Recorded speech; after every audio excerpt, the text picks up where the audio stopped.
সংসার যদি করতে চান তাহলে সংসারে যা কিছু করবেন সব শাস্ত্র মতে করবেন। আমরা আজকে নিজের ইচ্ছাই করি বলে আমাদের এত দুঃখ যন্ত্রণা বেঁচে আসছে।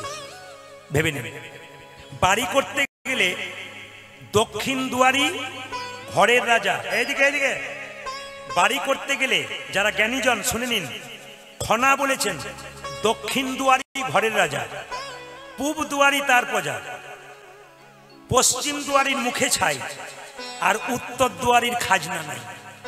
তারপরে যদি দক্ষিণ দিকে দরজা করেন ঘরের রাজা, কিন্তু যদি আপনি পূব দিকে করেন প্রজা, কিছুটা ভালো, অসুবিধা নেই। কিন্তু পশ্চিম দিকে মুখে ছাই, ঝড়ঝঞ্ঝা যত সব পশ্চিমেই লাগে। আর উত্তর দুয়ারির খাজনা নাই।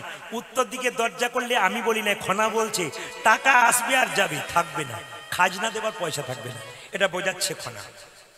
মায়েরা, যখনই বাড়িতে থাকবেন দক্ষিণ দিকের দরজা জানলা সন্ধ্যাবেলাতে বন্ধ করে দেবেন। কেন? দক্ষিণ দুয়ারি জম দুয়ার। আমাদের যতজন সংসারে মারা যাচ্ছে, মারা যাবে, সব কিন্তু দক্ষিণ দিকে আছে। তাদের অশুভ শক্তি, কিন্তু আত্মার অশুভ শক্তি প্রবেশ করতে পারে জম দুয়ার। ওই জন্য অন্তত সন্ধ্যাবেলাতে 5 থেকে 10 মিনিট জ্যোতিষশাস্ত্র বলছে আপনি বন্ধ রাখুন। কোন দিকটা? দক্ষিণ দিকে জানলা এবং দরজা 5 মিনিট বন্ধ রাখুন। ধূপধুনা দিয়ে দিন, ভগবানকে ডেকে নিন, তার কিছুক্ষণ পর খুলে দেবেন। এইবার দক্ষিণ দিকে মুখ করে, দক্ষিণ দিকে মাথা করে কি করতে হয়? শুতে হয়। দক্ষিণ দিকে মাথা করে পা করতে নেই। কেন? পা করলে আমাদের আত্মীয় স্বজনরা যারা মারা গেছে, তারা ওখানে আছে, তাদেরকে অপমান করা হয়। ওই জন্য দেখবেন দক্ষিণ দিকে মাথা করে শুই, উত্তর দিকে মাথা করে শুই না, ওই দিকে পা করে শুতে হয়। খুব দামি কথা, কিন্তু এগুলো মানবেন তো আপনার জীবন সুন্দর হবে। আপনি মানবেন না, আপনার কোনো ব্যাপার নেই, আপনার নিজের ব্যাপার। আপনি মানবেন না, আপনি মানবেন না, ওটা আপনার ব্যক্তিগত ব্যাপার। আমি মানবো না, মানলেন না, মানলেন না। আমি মশলা খাবো, তেল খাবো, অনেক কিছু খাবো, পেট নষ্ট করবো, ওটা আপনি মানবেন না, আপনার কষ্ট হবে, আপনি বুঝবেন। কিন্তু যদি ডাক্তারি নিয়ম আপনি মানবেন, আপনি সুস্থ থাকবেন। শাস্ত্রের নিয়মে আপনি মানবেন, আপনি ভালো থাকবেন। এইবার বলে দিই, রান্নাঘরটা হচ্ছে আমার অন্নপূর্ণার ঘর। অনেকে দেখবেন রান্নাঘরে চটি পরে ঢোকে। জিজ্ঞেস করি, দিদি চটি পরে ঢুকেছো? এটা তো আমার রান্নাঘরের চটি। রান্নাঘরে বা চটি হয়? ওটা অন্নপূর্ণার মন্দির। কতগুলো নিয়ম বলে যাচ্ছি মায়েরা। আপনি ঈশান কোণে বাথরুম ঘর করবেন না, বাড়ি করতে করতে মাথায় রাখবেন। রান্নাঘর করবেন অগ্নিকোণে। অগ্নিকোণ মানে কোনটা বলুন তো? পূর্ব দিকটা। ঈশান কোণটা কোনটা? পূর্ব এবং উত্তরে। পূর্ব এবং উত্তর কোণটা হচ্ছে ঈশান কোণ। ওখানে বাথরুম পায়খানা হয়ে গেলে কিন্তু আপনি জেনে নিন, জ্যোতিষ বলছে ঈশান কোণে যদি কারো বাথরুম পায়খানা হয়, 1 থেকে 2 বছরের মধ্যে তার বাড়িতে একজন আত্মহত্যা করছে। খুব দামি কথা, একবার পাই টু পাই মেনে নেবেন, হবেই। আত্মহত্যার পথে এগোচ্ছে, দেখবেন অশান্তি লেগেই আছে।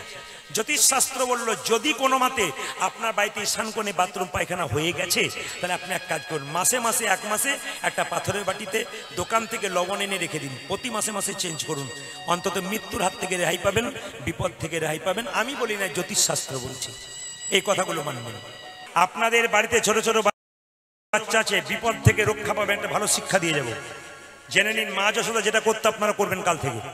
যাদের বাড়িতে ছোট বাচ্চা আছে, আপনার বাচ্চাকে এই পাড়া থেকে ওই পাড়া নিয়ে যাচ্ছেন, কেউ নজর দিয়ে দেবে, আপনার মনে ভয় থাকে। কেউ নজর দোষ করে দিতে পারে, আপনার ছেলে ক্ষতি হতে পারে, আপনি ভাবতে পারেন। আপনার ছেলে কোনো বিপদ হবে না। একটা কাজ বলে দেবো, বলবো না, বাদ দিয়ে দেবো। আরেকবার বায়না করবেন, তারপরে বলবো, আজ আর বলবো না, না আজকেই বলে দিবেন।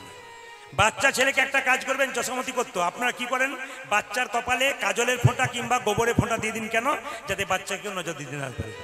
যশোমতির কৃষ্ণকে যশোমতি কি করতো? মা একটা জিনিস দিত কপালে, কি? হরিচন্দনের মৃত্তিকা। মায়েরা, হরিচন্দনের মৃত্তিকা মানে কি? তুলসী তলার কাঁচামাটি আর মায়ের স্তনদুগ্ধ একসঙ্গে মিশিয়ে ছেলের কপালে দিলে ওটার নাম হরিচন্দনের মৃত্তিকা।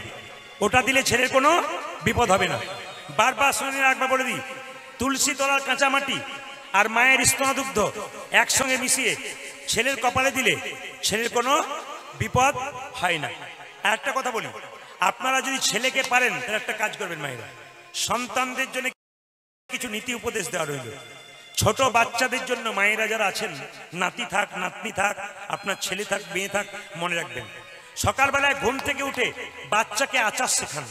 ঘুম থেকে উঠে বলুন, আগে মন্দিরে প্রণাম কর, দাদু ঠাকুমাকে প্রণাম কর, আমাকে আর তোর বাবাকে প্রণাম কর। ছোট থেকে প্রণাম করাবেন, বাচ্চা বড়তে বয়স হয়ে যাবে।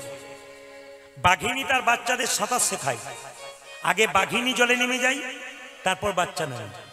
ধর্মের পথে মা প্রথমে নামবে, তবে বাচ্চা নামবে।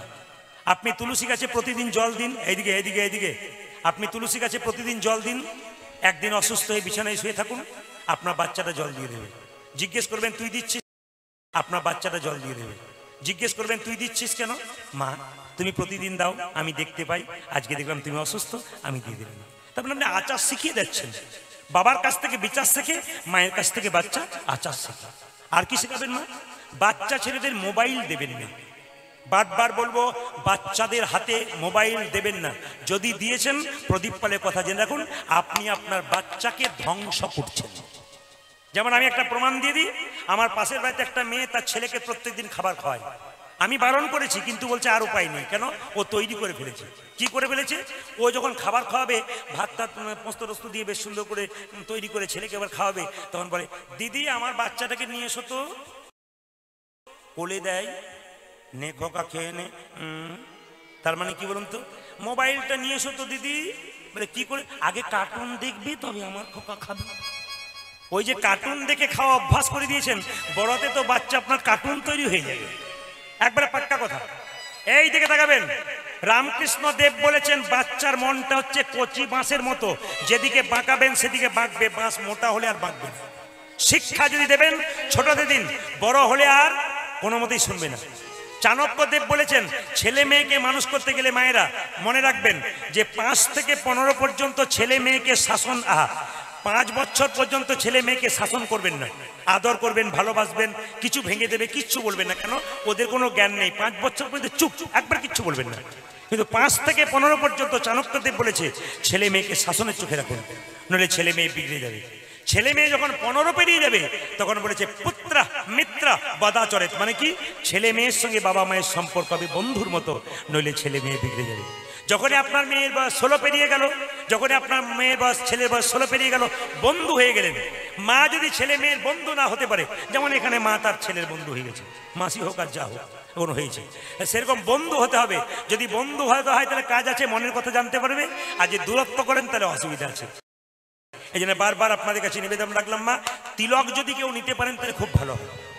আপনাদের এখানে তিলক সবাই নাই, খালি কীর্তনে এসছে বলে নেয় না, তাছাড়া প্রতিদিন দুপুরবেলায় নেয়, আমি শুনলাম কেউ নেই না। আমাদের ওখানে একটি মেয়ে তিলক নেই, প্রত্যেকদিন তুলসীর মালা নেই, তিলক নিয়ে রাস্তা দিয়ে যায়, তখন 5টা মেয়ে বলা বলি করে, বাবা রে দিদি হারানি বই কি ঢং, দিদি এখন মালা পড়তে শিখেছে। না না, এটা হচ্ছে আমাদের হিন্দুদের লজ্জা। অন্যান্য ধর্মের মানুষ যদি ধর্ম করে, তাদের ধর্মের লোক তাকে সাহায্য করে, আর আমাদের কেউ ধর্ম করলে তার পেছনে 5 জন লেগে যায়। লজ্জা তো আমাদের। আজকে হাসছেন কি? মার খাবেন একদিন ধরে ধর্ম করতে গেলে, কিচ্ছু উপায় নেই। আপনার একবার তৈরি থাকুন। আপনারা নিবেদন আপনাদের কাছে রইল, যে যেখানে বসে আছেন, ধর্মের বেলাতে শক্ত থাকবেন, নইলে ঠকতে হবে আপনাকে। ধর্ম করুন আপনি, মহাপ্রভু শিখিয়ে দিয়েছেন, আপনি আচরি ধর্ম অপরে শেখায়। আগে নিজে করুন, তারপর অপরকে করান, দেখবেন আপনার লাভ আছে।